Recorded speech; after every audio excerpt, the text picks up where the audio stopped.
നമുക്കെല്ലാവർക്കും ഉണ്ട് വേദനകൾ, നൊമ്പരങ്ങൾ, സഹനങ്ങൾ, കൈപ്പേറിയ സങ്കടങ്ങൾ, തിക്താനുഭവങ്ങൾ. ഇവ എന്തിനു വേണ്ടിയാണ് എനിക്ക് നൽകുന്നത് എന്ന് പലപ്പോഴും നമ്മൾ ചിന്തിക്കാം. എന്തിനു വേണ്ടിയാണ് ഇവയെല്ലാം നൽകുന്നത്? അതിന് ഒരു മനോഹരമായ ഉത്തരം സകല മതഗ്രന്ഥങ്ങളും നമുക്ക് തരുന്നുണ്ട്.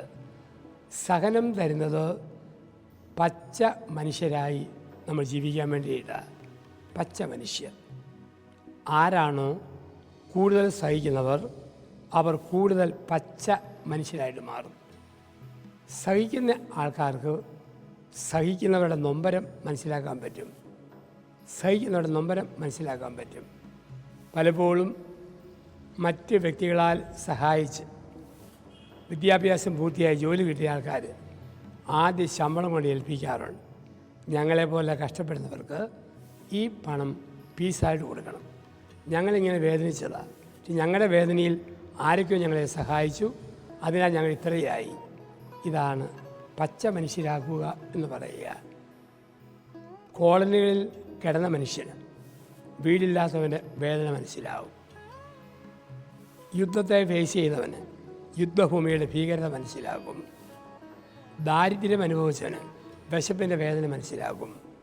അപ്പോൾ നമുക്ക് സഹനം തരുമ്പോൾ അത് മറ്റുള്ളവരോട് നന്മ കാണിക്കുന്ന പച്ച മനുഷ്യരായി നമ്മൾ മാറാനുള്ള ദൈവത്തിൻ്റെ വഴികളായി നമ്മൾ കാണണം. അതുകൊണ്ടാണ് മനുഷ്യൻ ചില നോമ്പുകൾ നോക്കുമ്പോൾ ഉപവാസം എടുക്കും. അത് റംസാൻ്റെ വിശുദ്ധ നോമ്പാകാം, ശബരിമലയ്ക്ക് പോകുന്ന സമയത്തെടുക്കുന്ന നോമ്പാകാം, ക്രൈസ്തവരുടെ 20 നോമ്പും 50 നോയമ്പും ആകാം. ഈ നോയമ്പിൽ കൂടുതൽ പച്ച മനുഷ്യൻ്റെ സ്വഭാവം അറിയാൻ വേണ്ടി ഭക്ഷണം വെടിയും. ഉപവാസം എന്ന് പറഞ്ഞാൽ കൂടെ വസിക്കുക, അടുത്തിരിക്കുക എന്നാണ് അക്ഷരാർത്ഥത്തിൽ അതിൻ്റെ വ്യാഖ്യാനം, നിർവചനം. പക്ഷേ ഭക്ഷണം വെടിയും. എന്തിനാണ് ഭക്ഷണം വെടിയുന്നത്? വിശപ്പ് അനുഭവിക്കുന്ന മനുഷ്യരോട് താതാത്മ്യം പ്രാപിക്കാൻ. അത് കളക്ടറും IAS ഓഫീസറും എത്ര വലിയ ആളും ആയിക്കോട്ടെ വിശ്വാസത്തിൽ നോമ്പ് നോക്കും. വിശക്കുന്ന മനുഷ്യൻ്റെ വേദനയോട് താതാത്മ്യം പ്രാപിക്കാൻ വേണ്ടി. ഒപ്പം നല്ല സമയത്ത് ഭക്ഷണത്തോട് കാണിച്ച ബഹുമാനക്കുറവ് അതിന് പരിഹാരമായിട്ടാണ്. വിശക്കുന്ന ലക്ഷ്യങ്ങളോട് അനുരൂപപ്പെടാൻ വേണ്ടിയിട്ടാണ്. അപ്പം നമുക്ക് ഒരു വിശപ്പും നൊമ്പരമൊക്കെ വരുമ്പോൾ നല്ല മനുഷ്യർക്കും എന്നേക്കാൾ വിശക്കുന്ന എത്രയോ പേരുണ്ട്. അതിനു മുമ്പിൽ ഇതൊന്നും പ്രശ്നമല്ല. കാരണം നമ്മളെക്കാൾ താന്ന ഒരുപാട് പേര് ഈ ലോകത്തുണ്ടെന്ന് നമ്മളെ ചിന്തിപ്പിക്കുന്നത് സഹനം വരുമ്പോഴാണ്. പച്ച മനുഷ്യരാക്കി നമ്മളെ ചിന്തിപ്പിക്കുന്നത് സഹനം വരുമ്പോഴാണ്. നമുക്ക് അതിനുള്ള വഴിയാണ് സഹനം ഒരുക്കി തരിക.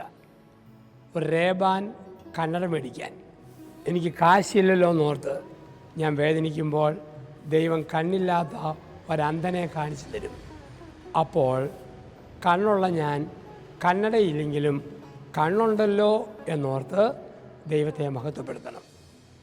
ഷൂസ് മേടിക്കാൻ കാശില്ലെന്നോർത്തപ്പോൾ കാലില്ലാത്തവനെ ദൈവം കാണിച്ചു തരും. അപ്പോൾ ഷൂസ് ഇല്ലെങ്കിലും കാലുണ്ടല്ലോ മനസ്സിലാക്കാൻ പറ്റണം.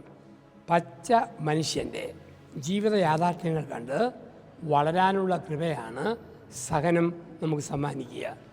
ഒരു സഹനവും ഇല്ലേ മനുഷ്യന് സ്വാർത്ഥനാവും. ഒരു സഹനവും ഇല്ലേ മറ്റു മനുഷ്യനെ അറിയില്ല. അവൻ്റെ കണ്ണുനീരിൻ്റെ വിലയറിയില്ല, അവൻ്റെ വേദനയെക്കുറിച്ചും അറിയില്ല. സഹനമില്ലെങ്കിൽ സഹനമുണ്ടോ തിരിച്ചറിയും. സഹിച്ചവർ നന്മ ചെയ്യും, സഹിച്ചവർ എളിമപ്പെടും. സഹനമുള്ളവർ മറ്റുള്ളവനെ പരിഗണിക്കും, അവൻ്റെ വേദനയിൽ അലിഞ്ഞു ചേരും. അങ്ങനെ അലിഞ്ഞു ചേരാനുള്ള ഒരു കൃപ നമുക്ക് ലഭിക്കാൻ വേണ്ടി ദൈവം നമുക്ക് സഹനങ്ങൾ അനുവദിക്കുന്നു. അപ്പോൾ എന്തിനു വേണ്ടി സഹനം എന്ന് ചോദിച്ചാൽ മറുപടി ഒന്നേ ഉള്ളൂ: കൂടുതൽ പച്ച മനുഷ്യനാകാൻ, അല്പം കൂടെ നല്ല മനുഷ്യനാകാൻ, അല്പം കൂടെ മയമുള്ള വിധേയത്വമുള്ള ദയുള്ള ഒരു മനുഷ്യനായി മാറാൻ, പരിപൂർണ്ണ മനുഷ്യനാക്കി മാറ്റാൻ ദൈവം നമുക്ക് സഹനം തരും. അപ്പോൾ സഹനം കണ്ട് തളരരുത്, വാടരുത്. ഇതെന്തിന് എന്ന് ചിന്തിക്കരുത്. ചിന്തിച്ചാൽ ഉത്തരം ഒന്നേ ഉള്ളൂ: ഞാൻ അല്പം കൂടെ പച്ച മനുഷ്യനാകണം. എനിക്ക് കൊടുക്കാൻ പറ്റുന്ന ഒരു നല്ല സമ്മാനം എൻ്റെ കയ്യിലുണ്ട്. അല്പം കൂടെ നല്ല ഒരപ്പനാവുക, അല്പം കൂടെ നല്ല ഒരമ്മയാവുക, അല്പം കൂടെ നല്ല ഒരു ഭർത്താവാകുക, ഭാര്യയാകുക, ഒരു മകനാകുക. എൻ്റെ കയ്യിലുള്ളതും ഞാൻ കൊടുക്കാത്തതുമായ സമ്മാനമാണിത്. ഇത് കൊടുക്കുവാൻ, അങ്ങനെ കൊടുത്ത് ജീവിക്കാൻ ദൈവം നമ്മളെ വിളിക്കുന്നു. ആ കൃപയിൽ ആയിരിക്കാൻ നമുക്ക് പ്രാർത്ഥിക്കാം. സഹനം നമ്മളെ പച്ച മനുഷ്യരാകുമ്പോൾ മറ്റു മനുഷ്യരുടെ സഹന നൊമ്പരങ്ങളിൽ അലിവ് തോന്നി ജീവിക്കുവാനുള്ള കൃപയ്ക്ക് വേണ്ടി നമുക്ക് പ്രാർത്ഥിക്കാം. ദൈവം നമ്മെല്ലാവരെയും സമൃദ്ധമായി അനുഗ്രഹിക്കട്ടെ.